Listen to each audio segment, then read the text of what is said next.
Hey there, friends and fellow nature journalers. I am Marley Pfeiffer, and this is the Nature Journal Show, where you tune in every week to get tips, tricks, and techniques to help you get even more out of your nature journaling. This week, I'm going to talk about some of the books that I think can help you in your nature journaling.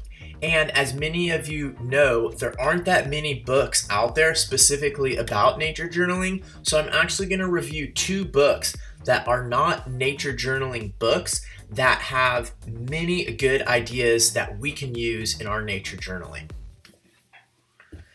The first book that I'm going to talk about is from the field of urban sketching. So many of you might have experience with urban sketching already, and there's many things that we can learn from the urban sketchers. This book by Felix Scheinberger is very cool and can introduce a lot of things that can help you add some variety to your nature journaling.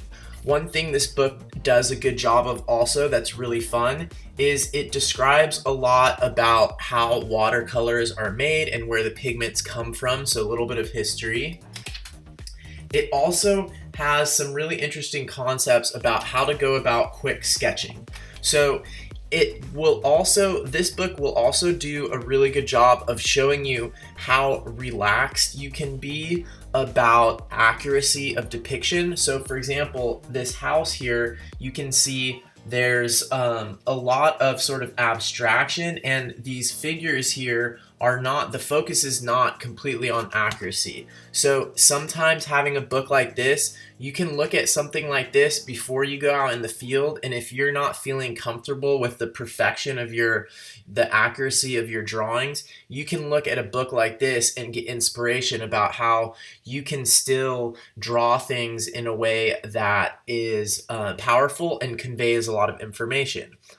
This section is really useful. It's called Less is More, and you can see here that even with a minimal amount of wash, you can convey a lot of information and capture the essence of a scene or of characters. And this is something you can apply to your nature journaling and freshen it up a little bit and be inspired that less can be more, and you don't need to have perfectly accurate drawings of your subjects. So looking at this book will definitely motivate you in that way.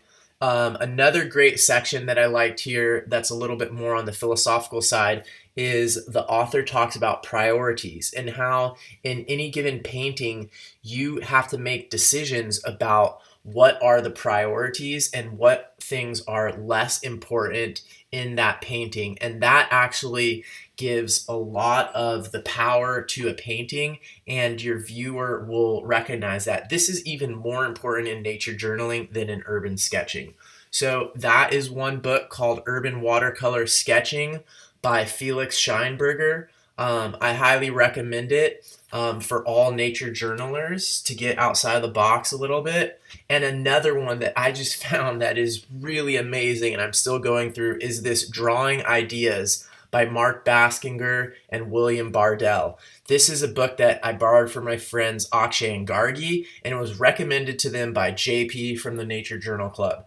This book is awesome. So this book is actually mostly for designers, but there's so much in here that we can apply to nature journaling. They have a really good section at the beginning where they review different sketchbook options, and even give you a whole thing on how to make your own sketchbook, which I thought was really well done and really detailed. You can see even the way that they organize these tutorials is super beautiful and aesthetic. So this book is really good for talking about how to make something aesthetic but also functional. And I think this is super important for nature journaling.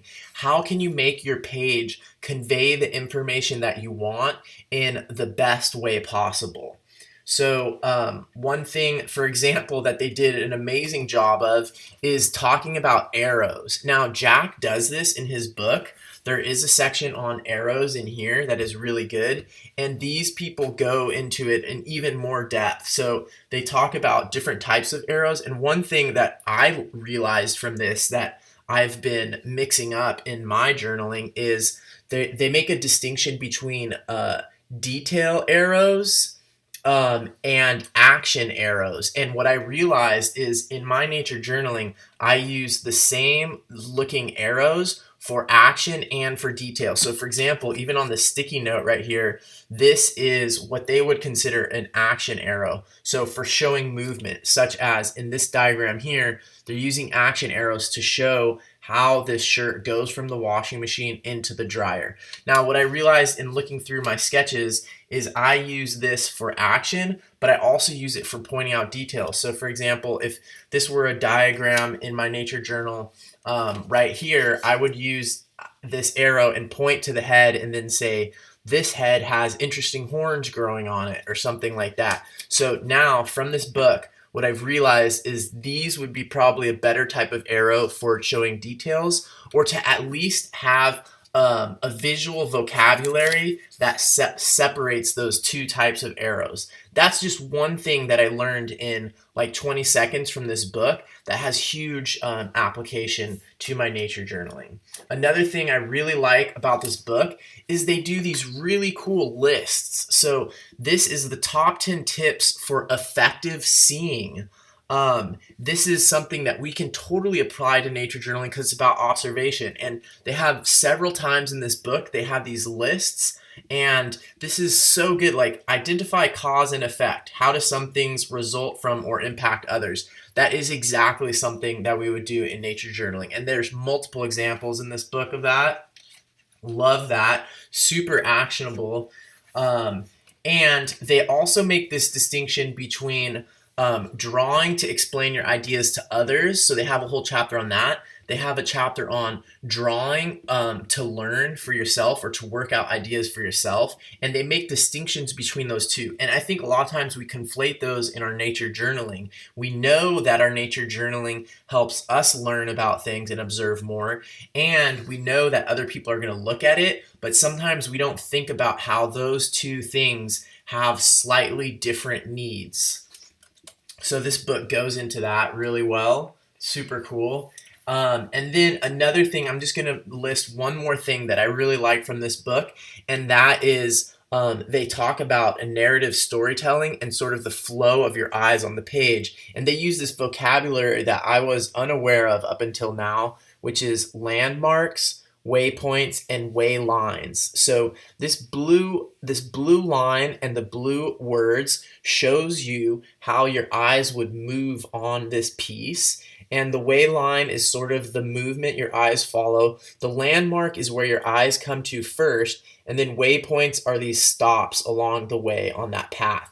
And you can see the landmark is chosen intentionally. So being intentional about where you want your viewers' eyes to fall first on your page is really important. And you can see they did this, they colored in the background there to create that effect. And that's something that we can do in nature journaling. Here is an example of a nature journal page. This is from Jack's book, the Bible. And you can see here that this image of the bird in context has a background, and that functions as the landmark. And your eyes can go there first and then move through these as waypoints. The way line on this might be a little bit more sort of like diagonal like that, but you can see how that is that concept is described in detail in this book. So I highly recommend this book, Drawing Ideas, and I also recommend this book, Urban Watercolor Sketching. And both of these books are not technically nature journaling, but you can get a lot of ideas from both of these for your nature journaling. So don't forget, even though you're nature journaling, there are resources that might not be designed specifically for you that can be really useful. And what I find is a lot of times the most fertile ideas come from fields or the overlapping between fields or sort of fields that are slightly outside of your area of study. So I hope that helps, and good luck nature journaling out there in the field. If you can't wait all the way until next week for the next episode of the show, check out these two videos here.